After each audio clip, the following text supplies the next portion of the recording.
This video is brought to you by Cool green clothing coming straight up out of that DMV. You know what it is. This that Baltimore designer right here. Come on now, come and show some love and show some support. Go online right now, coolgreenclothing.com, and make your purchase. Oh yeah, by the way, if you ain't cool and getting the green, you're in the way, and that's just basic. What's going on, YouTube fam? It's your boy Tony 2 times, and we back with another episode of the Baltimore Way, man. Before I start, be sure to tap that like button. Definitely watch this video to the end to hear the full story and all the details in the case. For the day one fam, y'all already know it's all love. Thanks for tuning back into another episode. If you're new to the channel and you feeling the content, feel free to subscribe. Definitely hit that notification bell so you can be notified every time we drop a new video. Let's get right into the story. When you grow up in an environment where poverty, high crime rates, and an open air drug market is the normal, it leads to some jumping head first into the mix of what's going on around them. But on the brighter side, it causes others to want to find another way of doing things. When it comes to certain cities, you have groups of hoppers or young men that choose to wake up every day and go hustle, but not illegally. In Atlanta, the kids put their money together, go buy wholesale bottles of water, and flip them on the highway, calling themselves the Water Boys. In Baltimore, if you pull up downtown or to certain intersections around the city, you will encounter a group of young men with spray bottles and squeegees in their hands, calling themselves the Squeegee Boys.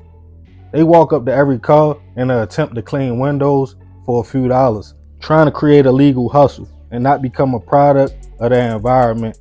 I'm sure in other cities around the world, it's shorties doing something to make money to stay out the streets. Some people commend the efforts of these young men, but some feel they are too aggressive in their approach or look at it as a disturbance to the community. And every now and again, an incident will happen that sheds light on these young men, the hustle they chose and why. But for my city, unfortunately, a tragedy that made national headlines shed a bad light on the Squeegee Boys. And on this episode of the Baltimore Way, we will discuss a case of a man's encounter with the Squeegee Boys that turned fatal. The Squeegee Boys in Baltimore, their history goes back to even before I was born in 1987. They have since gained a reputation in which some see as a positive light and others in a negative way. I know every time I'm back home, I grab a few dollars and keep a few ones because I know they are coming. My little cousin even passed out a 20 one time because us as black men that grew up in the same environment they are coming from understand how hard it is to make a few dollars, and they could be out here doing much worse than washing windows. Most people from the city feel the same way. Most of the Squeegee Boys explain they chose to wake up every day and do this so they won't become a statistic in the Baltimore streets, either to the prison system or graveyard. The city has even worked with some of the young men to help them find real jobs at hotels, restaurants, and other businesses around the city, commending their efforts to stay on the right track. But as years went by and some of the hoppers might come off a little bit too aggressive or get mad if you don't have no money or say, "Nah, shorty, I'm good," it's been a lot of people feeling uncomfortable with dealing with the young men. But it's not a crime to wash windows, so the Squeegee Boys keep grinding. Fast forward to July 7th, 2022. A 48-year-old man and father of three named Timothy Reynolds was out driving through the city a little after 4 p.m. About 4:30, Timothy had made his way downtown and pulled up to the intersection of Light and Conway Street. Just like most days, the Squeegee Boys was outside hustling. As one of the young men attempted to wash Timothy's windows, for reasons unknown, words were exchanged between him and the young man. But it seemed harmless, as most of the time, some people just don't want to be bothered or have no cash on them. The Squeegee Boys continued to wash other windows and walk along the intersection. But Timothy, still mad about the encounter, drove up a little bit, parked his car, and retrieved a baseball bat before walking up to one of the young men and confronting him. As the others peeped Timothy had a bat in his hand, they walked over and surrounded the man. In the attempt to get Timothy to walk away, one of them threw a rock, hitting him in his head. While this was happening, one of the Squeegee boys walked over and grabbed a gun out of a book bag that was close by and walked back to the group.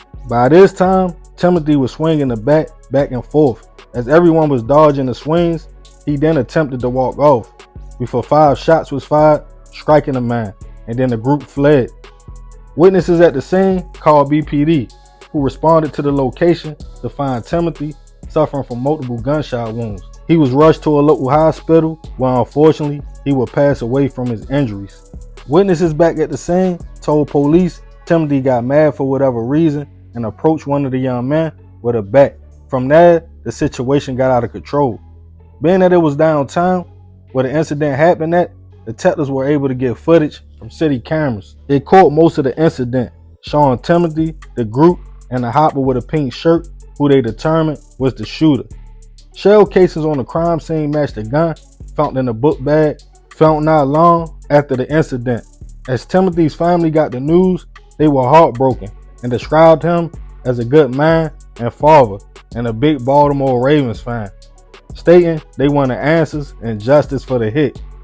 An $8,000 cash reward was offered for any information. Some people in the community and officers would claim that that intersection where the shooting happened at had multiple situations with the squeegee workers, including the same day Timothy was hit. Earlier that day, BPD arrested one young man who had a gun on him. As police ran the prints on the Nike bag and gun, it came back to a young man who one officer stated wasn't the shooter because he claimed to recognize the one who shot as a 14-year-old boy he had encounters with while working the area. As a warrant was put out for the team, the city had mixed emotions about the situation after seeing the video on the news. Some felt Timothy was wrong for getting out with a bat. Others felt the Squeegee boys were a threat and problem in the community and shouldn't have shot a man walking away. Eventually, the young man was tracked down and arrested, charged with first-degree hit and handgun violations. As the case made its way to trial, a year after the incident, the name of the now 16-year-old suspect was released, Tavon Scott, who the day the shooting happened back in 2022 was just one day before his 15th birthday. His attorney, Warren Brown, will argue a clear case of self-defense, stating Timothy clearly had some kind of rage and a little alcohol in his system, even though it was under the legal limit. There was also questions about the investigation, as Tavon's fingerprints wasn't on a gun or a book bag, but the state argued the hit was premeditated, as Tavon allegedly walked over, grabbed the gun before walking back. Tavon's initial offer was 60 years, as the state tried to paint him as a gang member. But as the trial kept going, his first and second degree hit charges was dropped to voluntary manslaughter, and Tavon was sentenced to 15 years. His attorney attempted to get it dropped to juvenile court, but the judge suggested the sentence was fair.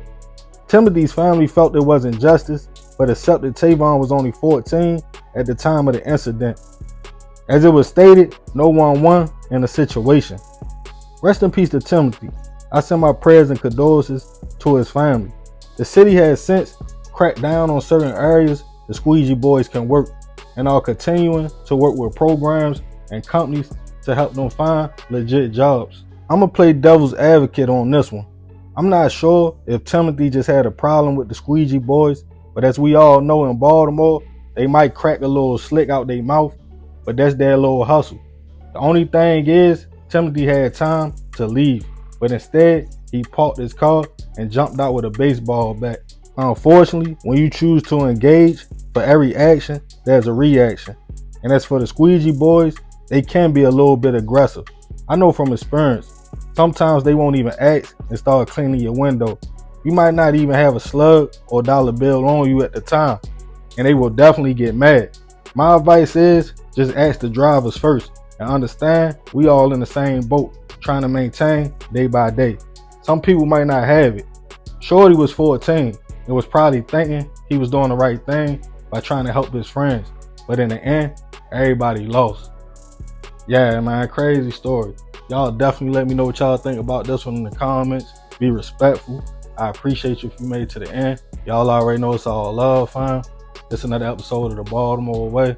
It's your boy Tony 2 times. I'm out.